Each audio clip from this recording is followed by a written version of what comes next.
इस दुनिया में कोई भी चीज की अर्थव्यवस्था जिस पे टिकी हुई है उसका नाम है व्यापार। समझ में आया?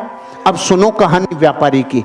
अकबर के राज्य में एक दिन पूरी तरीके से खजाना खाली हो गया। अकबर के राज्य का खजाना खाली हो गया तो अकबर ने किसको बुलाता? ऐसे बुरे वक्त में किसको बुलाता अकबर? बीरबल को। बीरबल को बुलाया और पूछा, बीरबल खजाना खाली हो गया, बता क्या करना चाहिए? बीरबल ने बोला, साहब इस राज्य का एक व्यापारी है, वो ही मदद करेगा अब तो बुरे वक्त में, और कोई नहीं कर सकता। उस व्यापारी को बुलाया, व्यापारी से बोला मदद करोगे? हाँ साहब करूंगा। खजाना खोल दिया व्यापारी ने अपना। पूछा, तेरे पास इतना रुपया कहाँ से आया रे? इतना सामान कहाँ से आया रे? कि कुछ नहीं साहब, मैं टैक्स को चोरी करना जानता हूँ, कैसे कैसे चोरी होता है टैक्स। मैंने आप ही के जितने टैक्स थे ना उन्हीं में से सब बचा बचू के इतना सामान इकट्ठा कर लिया। अकबर का दिमाग खराब हो गया, टैक्स चोरी करता है। सामान तो ले लिया, इसको अपने हस्तबल में नौकरी कराओ। घोड़ों का हस्तबल है ना, वहां इसको घोड़ों की लीद उठवाओ। देखो प्रकृति, उसने सब दे दिया और इतना सच्चा बोल गया, और परिणाम क्या मिला? अस्तबल। किसी को कंप्लेन नहीं, किसी से कुछ नहीं बोला, उसने संभावनाएं खोजना चालू की। अब क्या संभावनाएं? क्योंकि व्यापारी असली डीएनए होता है ना, व्यापारी वो संभावना खोजता है। अब उसका क्या काम था? घोड़ों की लीद उठाने का काम। 6 महीने बाद अकबर का खजाना फिर खाली। खजाना खाली, किसको बुलाता? बीरबल को। बीरबल को बोला, भाई अब क्या करें, खजाना फिर खाली हो गया। बीरबल ने बोला, उसी को बुलाना पड़ेगा। अरे कि उसके पास अब क्या सामान बचा है? वो तो अपने घोड़ों की लीद उठाता है। कि नहीं, वो व्यापारी है, उसको बुलाओ, मदद वो ही करेगा और कोई कर ही नहीं सकता।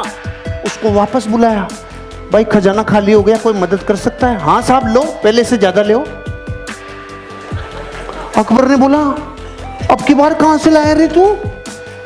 कुछ नहीं साहब, आपके जितने भी घुड़सवार थे, जितने भी सेनापति थे, सब भ्रष्टाचारी थे। सारे भ्रष्टाचारियों को बोला तुम्हारी पोल खोल दूंगा, मुझे सही मुद्राएं, सोने की मुद्राएं देते जाओ, नहीं तुम्हारा गेम ओवर। वहीं से कमा लाया मैं तो भाई साहब। अकबर का गुस्सा चरम सीमा पे। इसको समुद्र के किनारे छोड़ के आओ जहां पे जहाज गिनेगा। इसका सारे दिन एक ही काम है, जहाज गिनेगा, कितने आए कितने गए। ठीक है भाई साहब, वो वहां गया। 6 महीने बाद अकबर का खजाना फिर खाली। अकबर ने बोला, बीरबल अब क्या करें? उसी को बुलाना पड़ेगा।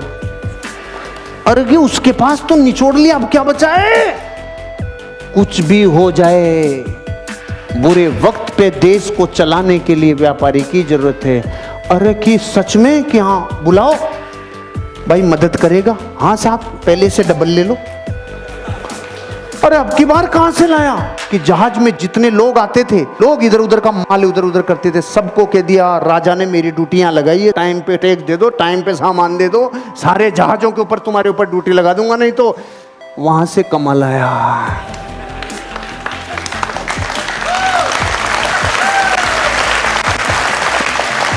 अगर मूर्ख होता और डीएनए व्यापारी का नहीं होता तो रोता रे।